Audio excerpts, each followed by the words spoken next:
maybe in some past life, this book, the story told by Jesus, the Good Samaritan, must have been part of some of your kids' Sunday school classes here.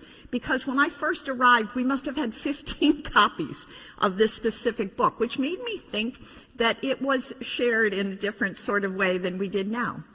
But this is the story for this morning. So if you're small and medium-sized people joining us via Armstrong Cable or Facebook, gather around the rest of us, pay attention, because you're going to hear this story now and then again. The story of the Good Samaritan. And actually nifty, you can't see, but it's got these cool, that kids love these cool little foldouts. So it goes like this. One day Jesus told the people around him that everyone must love their neighbor as much as they love themselves. And one of the people asked Jesus, "Who's my neighbor?" And Jesus answered by telling a story. A man traveled from Jerusalem to Jericho along a lonely road. Some robbers were waiting behind a rock to rob people who were passing by. That's the nifty behind the rock part. When the man reached the rock, they attacked him and stole his money and all of his belongings, and then they ran away, leaving him badly injured and without food or money or even his donkey. After a while, a priest passed by. The priest was afraid the robbers would come back, and he did not help the wounded man. And then another man came along, but he looked away and quickly walked past without going back.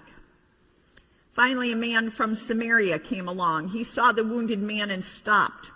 People were often saying bad things about Samaritans. It was a little bit worse than that, I'll tell you later. But the man from Samaria stopped and helped the wounded man. Then he put the man on the back of his donkey and he walked beside him all the way. And when they reached an inn, they stopped, and the man from Samaria took care of everything. There he is in his bed.